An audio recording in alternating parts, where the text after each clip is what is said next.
Jesus, pois, movendo-se outra vez, muito em si mesmo, foi ao sepulcro, e era uma caverna, e tinha uma pedra sobre ela. Disse Jesus: tirai a pedra. Marta, irmã do defunto, disse-lhe: Senhor, já cheira mal, e já é de 4 dias. Disse-lhe Jesus: não te hei dito que, se creres, verás a glória de Deus? Tiraram, pois, a pedra, e Jesus, levantando os olhos para o céu, disse: Pai, graças te dou por me haveres ouvido. Eu bem sei que sempre me ouves, mas eu disse isso por causa da multidão que está ao redor, para que creiam que tu me enviaste. E tendo dito isto, clamou com grande voz: Lázaro, vem para fora. E o defunto saiu, tendo as mãos e os pés ligados com faixas e o seu rosto envolto no lenço. Disse-lhe Jesus: desligai-o e deixai-o ir. Amém? Somente até aqui.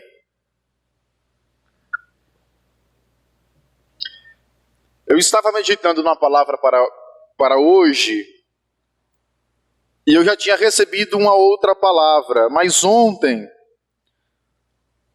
o Espírito Santo de Deus, ele me trouxe a esse texto, e no início do culto aqui em abertura, com o presbítero Lorivaldo, o Espírito Santo me testificou essa palavra para que eu esteja ministrando ela aqui essa noite. Essa passagem, a passagem da ressurreição de Lázaro, ela é uma passagem muito forte na Bíblia, porque a Bíblia fala que Lázaro, Marta e Maria eram pessoas que Jesus amava muito. Era como, já ouviu aquele ditado que não é de sangue, mas parece irmão, né? Tem gente que é irmão não de sangue. Para eles era como se fosse isso. Jesus amava muito eles. E no capítulo 10, está tendo uma festa chamada a Festa da Dedicação.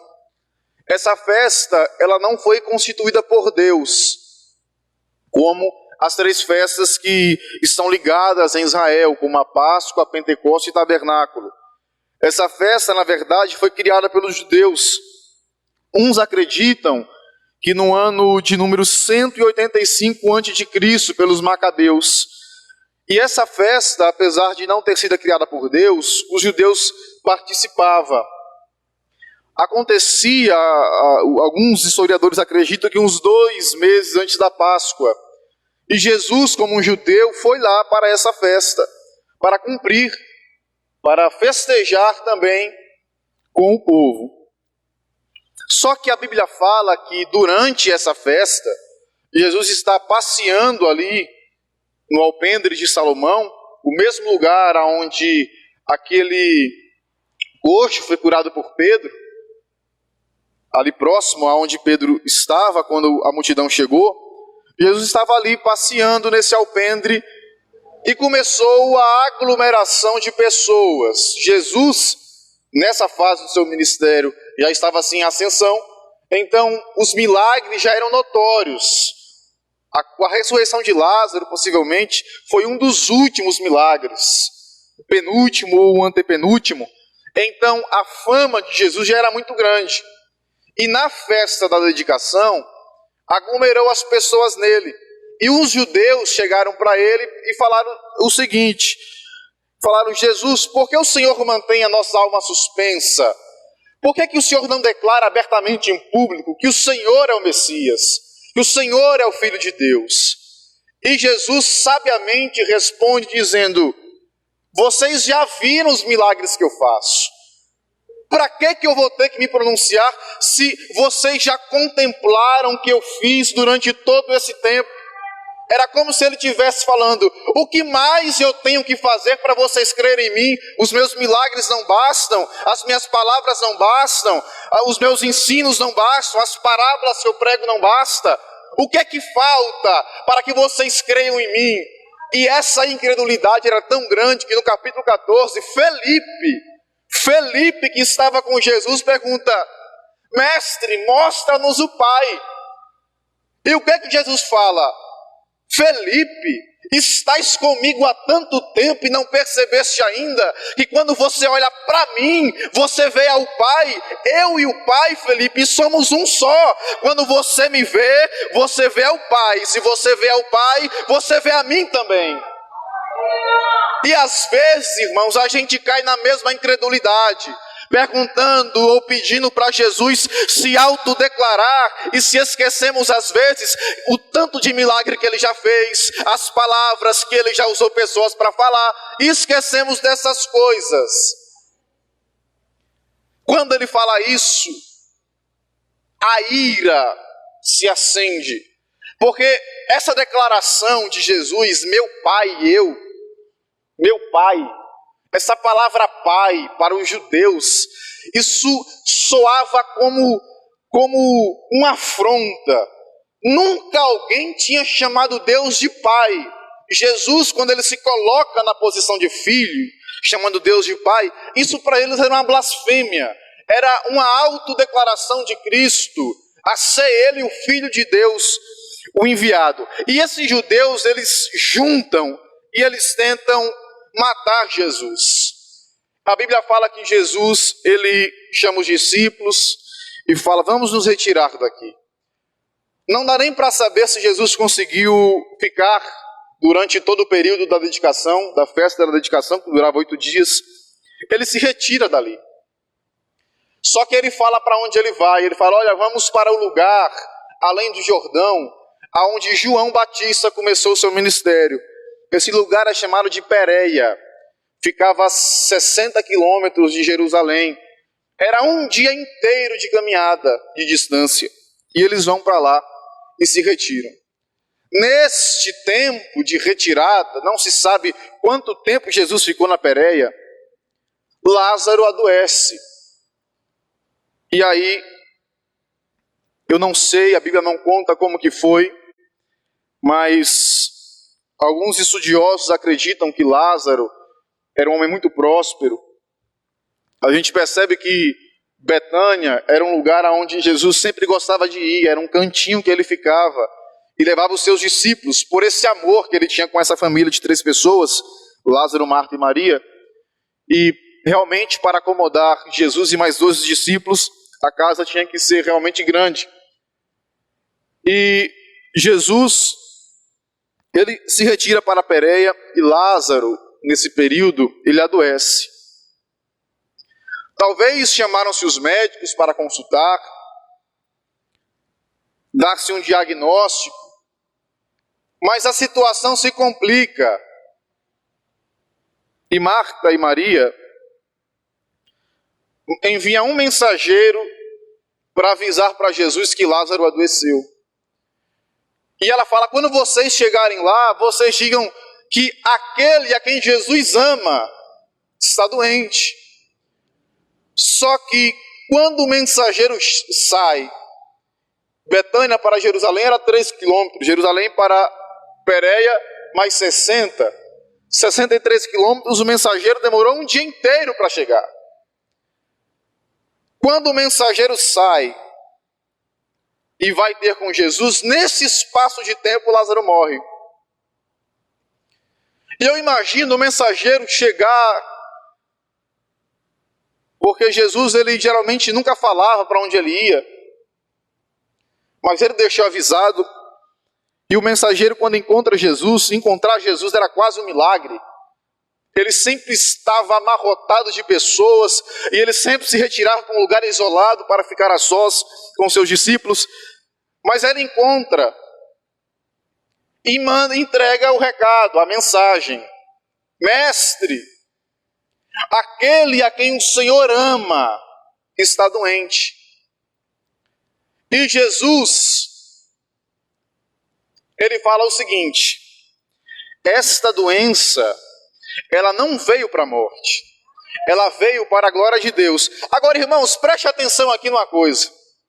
O mensageiro, ele volta com a palavra de Jesus. Só que ele não sabia que Lázaro já havia morrido, porque quando ele sai, Marta e Maria falam para ele: vai lá avisar para o mestre que aquele a quem ele ama está doente. Então, para o mensageiro, Lázaro ainda estava vivo. E a palavra de Jesus era: a doença não vai matar, a doença não é para a morte, é para glorificar a Deus. E volta o mensageiro, feliz da vida. Entra na casa, chega na casa, flautistas, carpideiras. Flautistas e carpideiras eram grupos de pessoas que eram convidadas para um velório. As carpideiras elas eram pagas para chorar alto, e os flautistas tocavam. Chega o mensageiro da Marta e Maria. Se fosse hoje, estariam de preto, luto. A casa só se ouvia o barulho das flautas, o choro das carpideiras. Ele deve ter chegado sem entender nada. Ele deve ter chegado e falado: dona Marta, eu me encontrei com o Senhor e eu vim trazer uma palavra dele.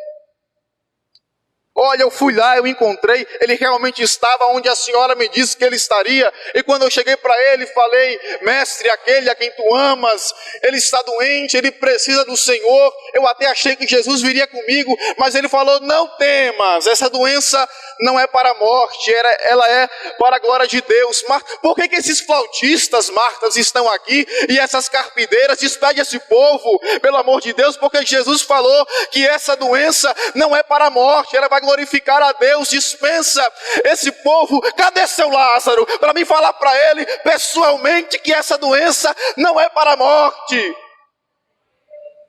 Eu vou falar com ele pessoalmente. Cadê ele? Marta e Maria podem ter olhado para ele e falado: calma, você está muito tenso. Lázaro nós acabamos de sepultar.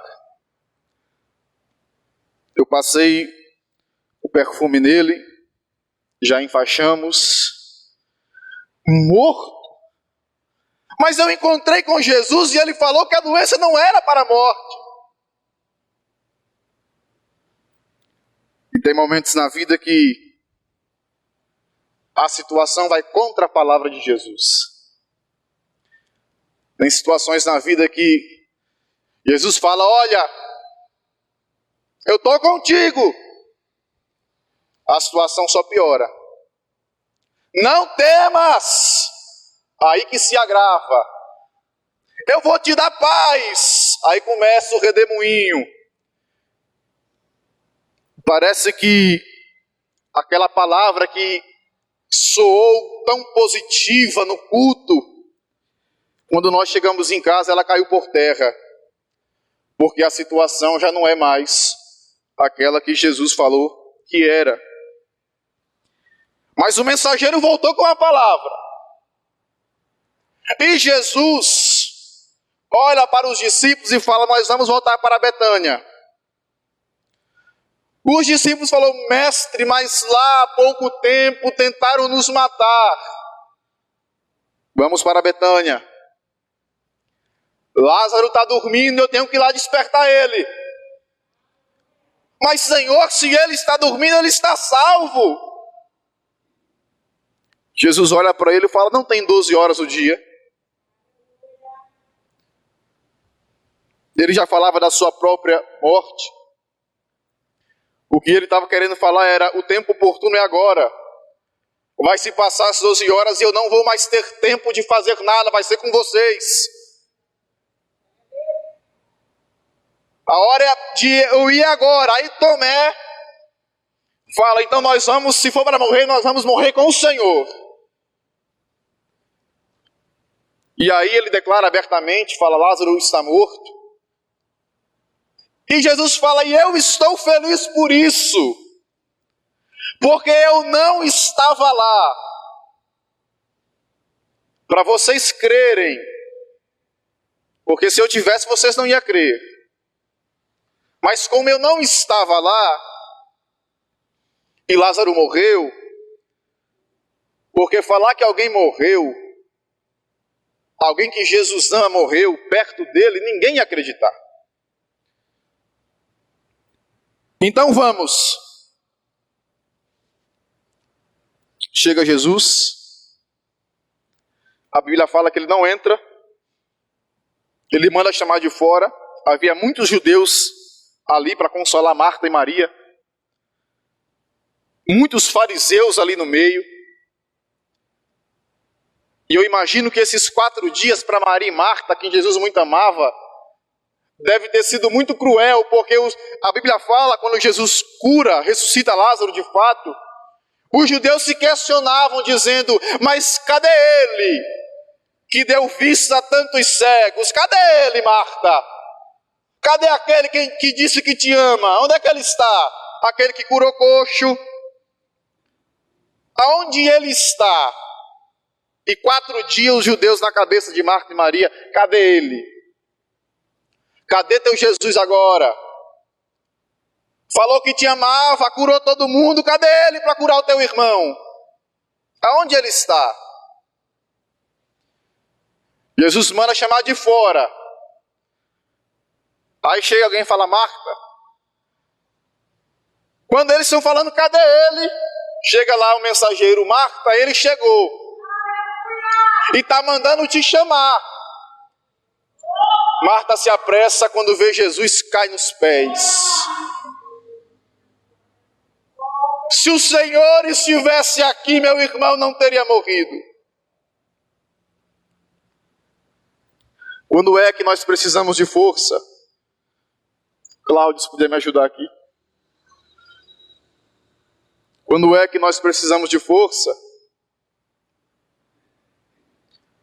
Sansão, o homem mais forte da Bíblia, um dia se encontrou fraco.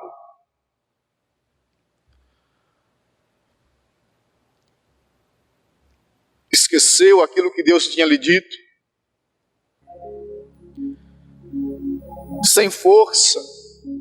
Há alguns que diziam que os filisteus chegaram a arrancar os seus olhos, rasparam a sua cabeça, colocaram ele para girar um moinho, que era o serviço de um jumento.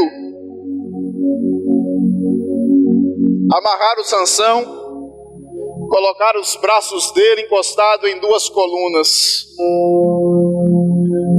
Quando é que precisamos de forças? Aí Sansão estava lá fraco, sem Deus, sozinho, lembrando de quando o Espírito Santo lhe abraçava e dizia: vem, Sansão, vem para os meus braços que aqui você é mais forte. Aí Sansão fala: Deus, só mais uma vez, me dá força que eu não aguento mais. Aí o Espírito Santo olha lá de cima para baixo, quebrantou o coração do meu servo, eu tenho que ir lá, eu tenho que ir lá. Mas Sansão fez muita coisa errada, mas o coração dele está quebrantado. Deixa eu ir lá dar força para ele mais uma vez, para ver se ele consegue resistir a essa dificuldade. E naquele dia, a Bíblia fala que mais inimigos morreram na morte de Sansão do que no tempo que ele ficou vivo. Deixa eu falar uma palavra para você. Às vezes você está fraco e sem direção de Deus, mas quebranta o teu coração para você ver se o Espírito Santo não desce lá de cima e fala: tome força para resistir mais um pouco. Aleluia. Quando é que precisamos de força? É nas pelejas físicas. Davi, um grande general de guerra, um dia foi escrever um cântico, 2 Samuel 22. O Senhor é a minha luz, a minha salvação. a quem eu temerei? A força do Senhor é a minha vida, de quem me recearei?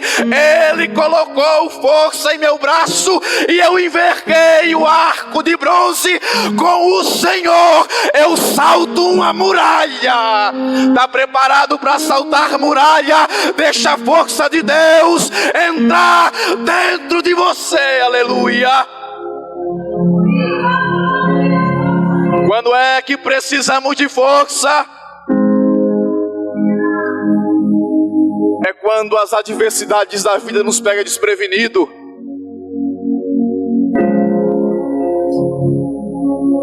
Sabe por que José suportou ser vendido,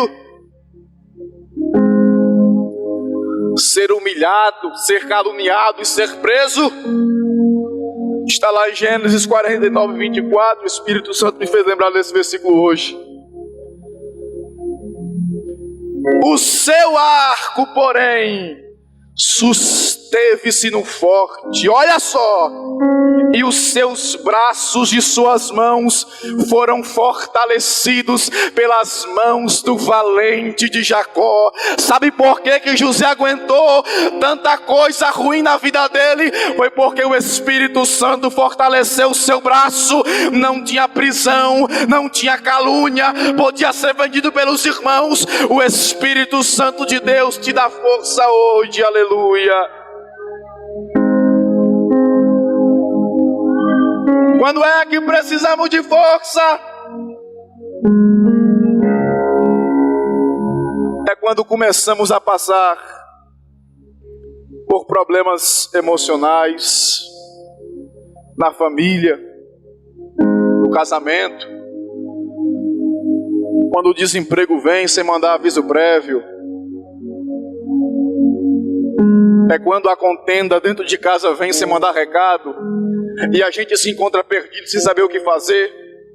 E aí você deve estar igual Elias, procurando um zimbro no deserto para se deitar e dizendo: Senhor, me leva. Não um sentimento de suicídio, mas um sentimento de que: Senhor, eu não aguento mais esta prova, me leva daqui. Aí o anjo do Senhor vem: Elias, meu filho, acorda. Quando Elias acorda, tinha pão na brasa e água da fonte. Mas a dor era tão grande que Elias volta a dormir de novo. Aí o anjo vem, toca nele e fala: meu filho, tem porção dobrada para você voltar a caminhar hoje. O caminho é muito grande para você parar aqui. Tem porção dobrada de Deus hoje para te dar força, para você caminhar com Ele, aleluia. E quem foi que te disse que nessa caminhada você ia parar no meio do caminho? Ele te segura pelas mãos e fala: vem, bendito de meu Pai, vem pra cá que eu te dou força.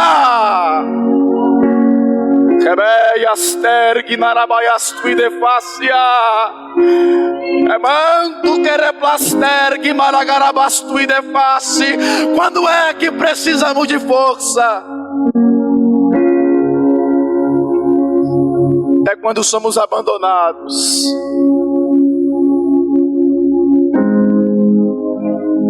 Paulo fala: eu aprendi a ter fome, a viver em miséria, mas eu também aprendi a viver em abundância. Aprendi a ser honrado, mas aprendi a viver sem desonra.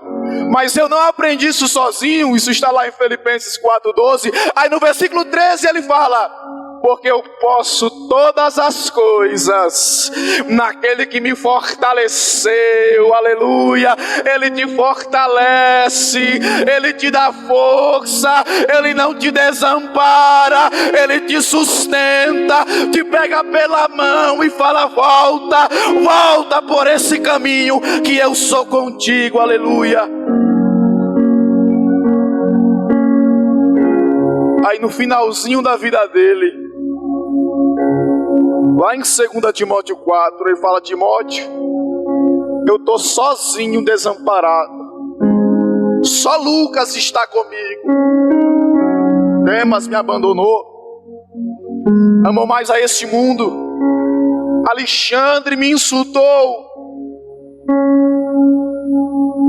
E Paulo sabia que ele iria morrer. Eu vejo Paulo sentindo a agonia da morte. Fala: Timóteo, vem depressa se encontrar comigo, que eu estou sozinho.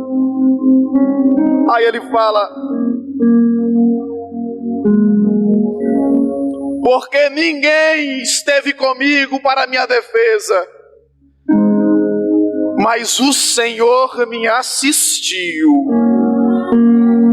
E quem estudou a segunda carta a Timóteo sabe que essa palavra assistiu, ela é polissêmica. Ela não significa que o Senhor assistiu Paulo a sofrer, mas que ele deu assistência. O Senhor não te desampara. Às vezes você pode estar se sentindo sozinho, mas o Senhor vai te dar assistência quando todo mundo te abandonar e você achar que não tem mais ninguém do seu lado. Ele te assiste, Ele não te esqueceu e Ele vai estender a sua mão para você.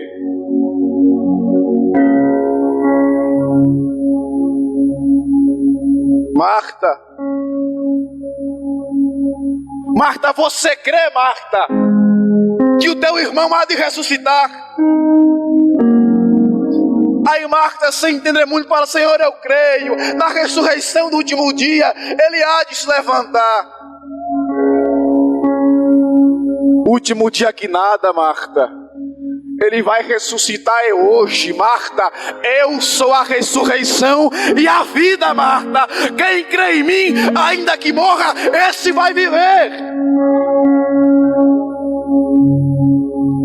Aonde está Maria? Manda chamar. E os fariseus há 4 dias no ouvido delas: cadê teu Jesus? Cadê teu Jesus?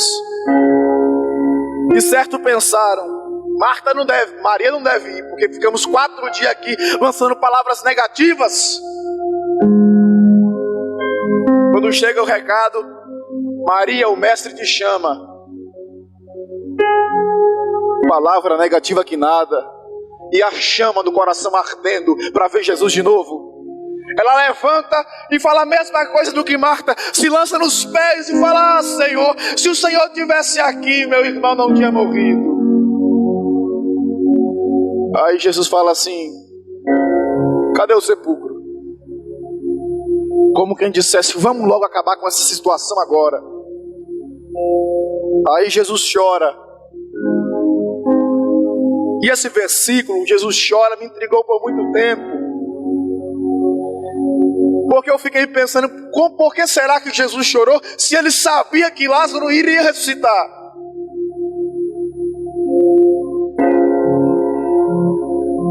E eu trabalhei num laboratório por um tempo e tive a oportunidade de, por algumas vezes, ter que segurar a criança na hora de tomar a injeção. E quando é um bebezinho, dói até no coração de quem não é parente. Mas quando eu olhava para a cara da mãe que estava segurando a criança, os olhos lacrimejavam. Ela sabia que a injeção era benéfica, mas aquele momento ali onde a criança estava chorando, aquilo comovia não só a mãe, mas a nós que estávamos na sala. E eu entendi algumas coisas. Jesus fala com a gente também. Paulo fala: olha, o Espírito Santo, ele consegue interpretar os gemidos inexprimíveis. Ele pega aquele choro que você acha que não vai dar em nada, aí ele pega na mão e leva até o Pai e fala: aqui, estou chorando com ele, aleluia, estou chorando com ele. O Espírito Santo é sensível, ele sente a tua luta, ele sente a tua perda, ele sente a tua batalha, ele sente os teus momentos de dificuldades. Aí Jesus chega. Aí os judeus começam: curaste a tantos, por que não estava aqui quando ele estava doente? Fostes avisado, por que você não estava aqui? Você tinha poder, porque o servo do centurião, você deu uma palavra de longe, ele foi curado. Por que não com Lázaro?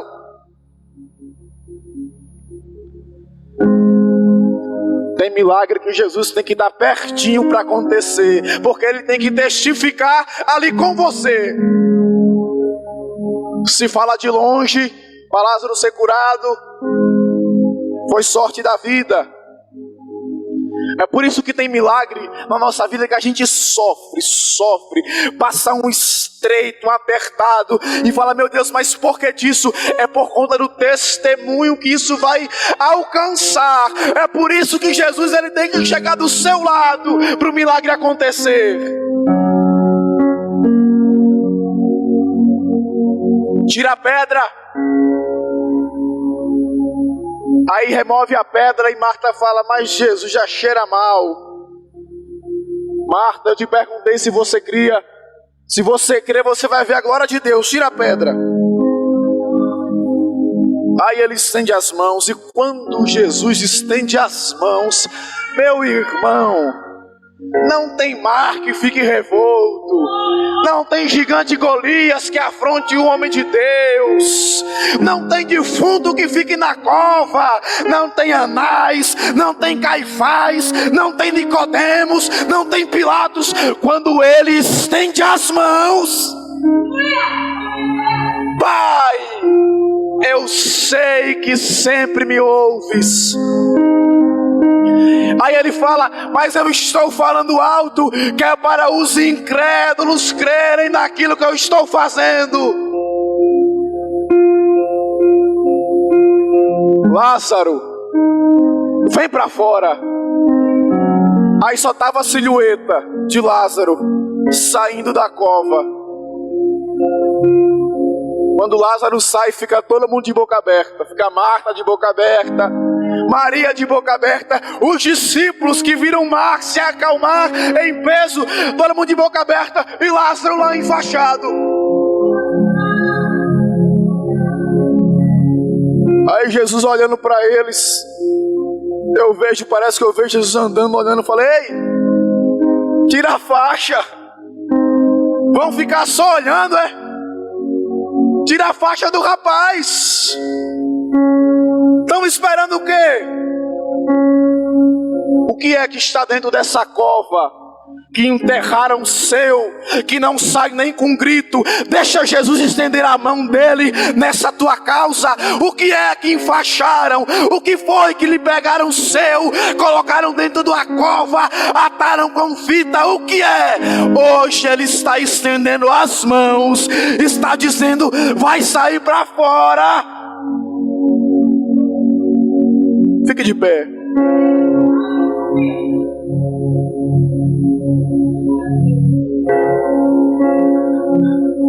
O que é que tirou a tua paz? O que foi que tirou a tua alegria? O que foi que tirou o teu desejo de cultuar intensamente? O que é que enfaixaram na sua vida que você não consegue trazer para fora? E você está falando: Deus, se o Senhor tivesse me ajudado, eu não estaria nessa.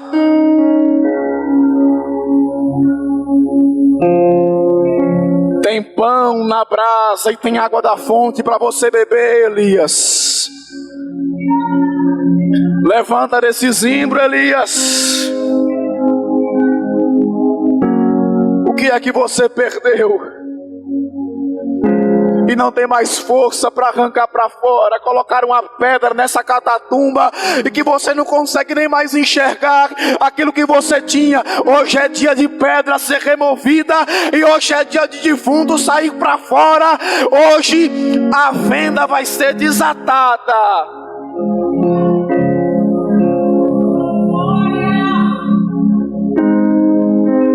Tem milagre de Deus te esperando. Tem milagre de Deus te esperando. Tem milagre de Deus te esperando.